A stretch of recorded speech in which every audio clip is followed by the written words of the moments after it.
The ParentsNext scheme has been extended. Let's have a look.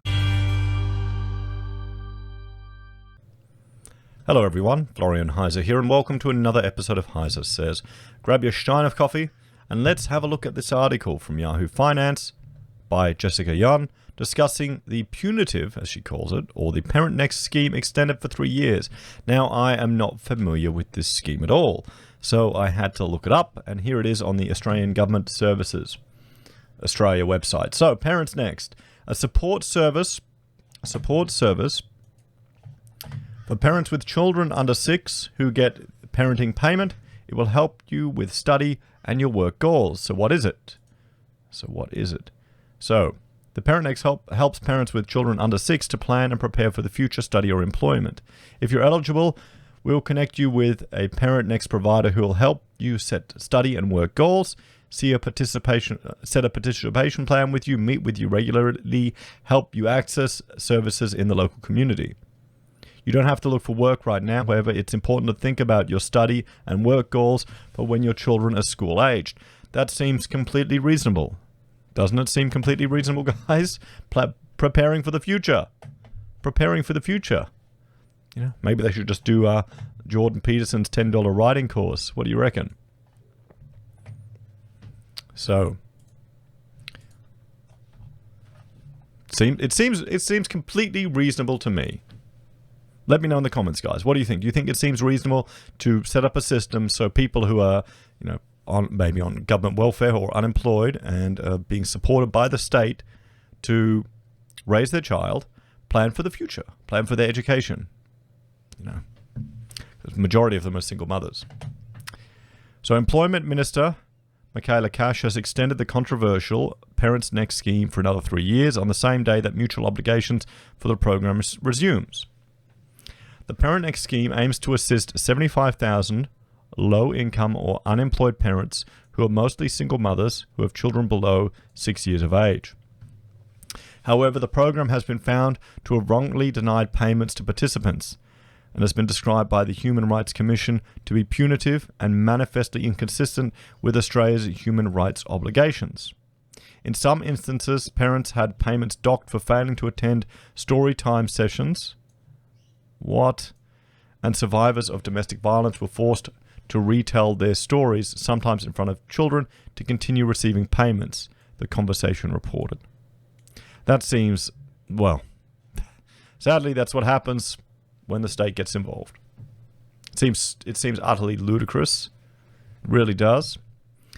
Even the provider of ParentsNext, Jobs Australia, has also asked the government to remove compliance requirements for the scheme. While parents are not required to seek a job under the program, they're typically required to participate in local activities and support services, which can be counselling, financial advice, parenting courses, further education, training, or volunteering. These mutual obligations were paused during the pandemic. So, counselling, financial advice, and parenting courses and further educational training, they don't seem like bad ideas at all. What's wrong with those? If a participant fails to meet the arrangements, their parenting payment, currently $1,043 for single parents, can be suspended. About a fifth of the participants in the scheme are Aboriginal or Torres Strait Islander. Another fifth are culturally and linguistically diverse.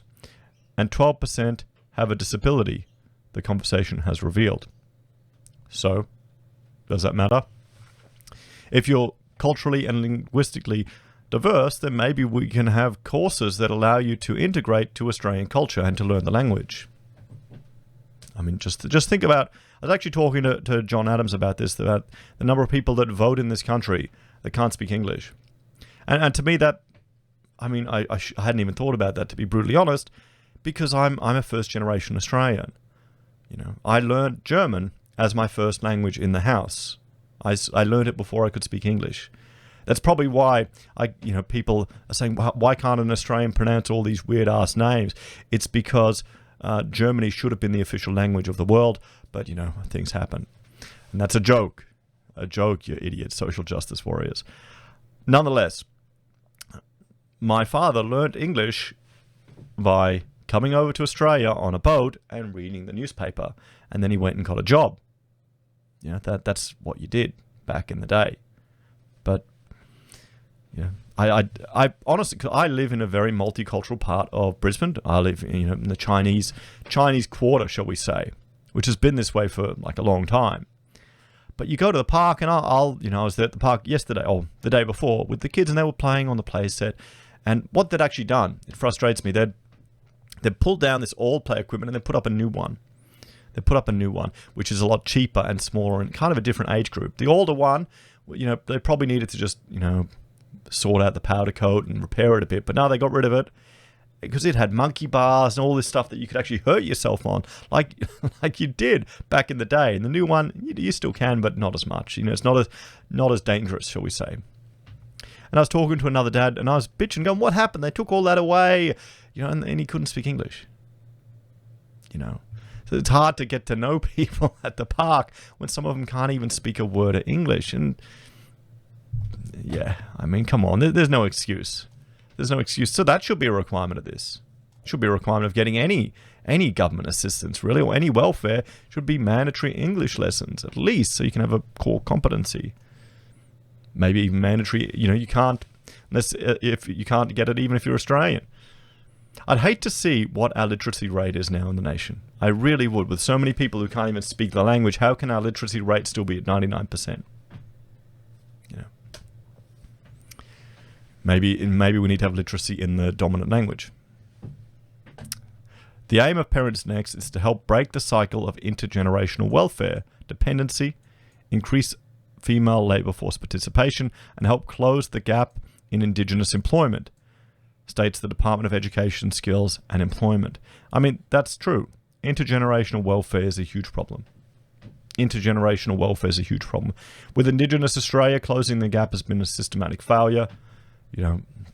It hasn't worked. Look at all the reports that are coming out of it. It's not getting any better. They're just chucking so much money at all these government organizations that are just gobbling it all up. And they probably don't want it. They probably don't want to help these communities, because then their reason to exist would disappear. Just think about this. Then they need to keep them in a state of constantly needing support. Or I mean, get rid of the sit-down money. Look at give them control of their own land. Remove these socialist bloody organizations that are body corporate and controlling everything. I mean, that's a whole other topic. But I mean, breaking this intergenerational welfare is a huge issue, and it's not just in remote communities. It's down in Logan, 20 minutes away from where I live. You've got generations where they haven't had a role model that's worked, where kids have never seen a parent work. And then, you get this perpetual problem. And I'd argue that's one reason why we're shifting further and further to the left, further and further to socialism, why people are having discussions about UBI like it's a reasonable proposal, while the idea of not having to work is a reasonable thing. Ludicrous. It really is. So mutual obligation requirements are reinstated. While mutual obligation requirements were scrapped during the pandemic, the obligations return as of the 28th of September 2020. Requirements for Victorian parents remain voluntary, however. It means parents have to attend ParentsNext appointments every three months with either wait a minute. Every 3 months you have to make a phone call or go online. This is not that's nothing. That is utterly nothing. That is just a complete. Is that it? I thought you'd have to go every week to a session or once a week to a thing. Once a quarter? We're lost. We've lost the plot. We have lost the bloody plot in this country. If that is too onerous for people, we've lost the plot. Think about it. You get what's that? What's 3 months? That's $6,000. So to earn your $6,000 in government support, you have to go on the phone once a quarter.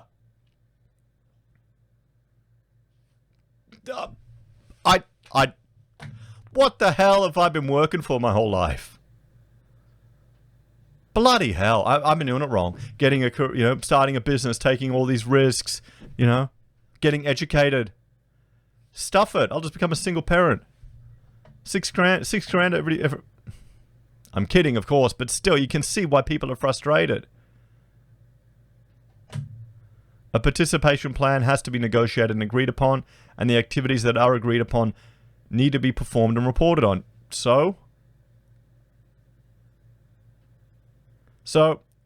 But last year, figures revealed by Green Senator Rachel Seawood found that more than 80% of participants on ParentsNext had payments suspended unfairly, The Guardian reported. Well, we'll see if that's true. We'll see if that's true. What, they didn't get on the phone once in every 3 months? The Australian Human Rights Commission has expressed serious concerns about the punitive program. Why is the Australian Human Rights Commission with regards to the complete dismissal of the Human Rights Charter that they set up in Victoria, and they just found a way to get around? Why don't they look at that? Why are they reporting on that? Where are they critical of that? It considers that certain aspects of ParentsNext are manifestly inconsistent with Australia's human rights obligation. It sent in a submission to a parliamentary inquiry. These concerns relate to the right to social security. Why is social security a right? Why is it a right? Should it be a right? That's the fundamental problem right there. I think we should have a right to our personal liberty and private property, not to social security. Well, what do you think, guys? Let me know in the comments. Do you think social security should be a right? They're saying that's a right when people can't even leave 5 kilometers from their house. And I didn't even think this was going to turn into a ranty bloody video. This is once every 3 months on the phone or online. Online. I remember, actually, when I had to, I went to Centrelink to get my, my dad bonus. You know, when you have a kid, you get 2 weeks payments. I used it to buy a fridge, and I was in there. First time I'd been in there since, I don't know, since when I was a student. Then it just got too much for me then. I said, no, screw it. I'm going to go in there and get my free money.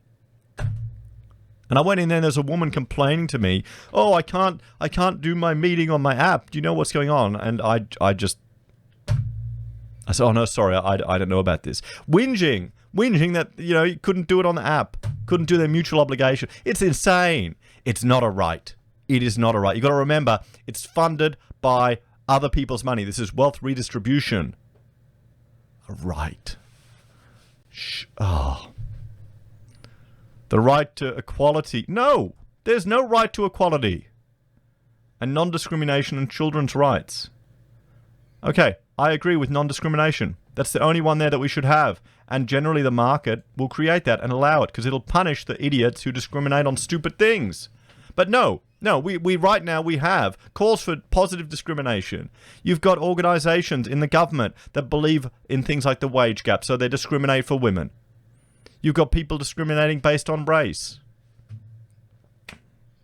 The punitive compliance approach also risks entrenching and exacerbating poverty and inequality in Australia. Well, I mean, guys, you're screwed anyway. If you get to the point where you're on something like this,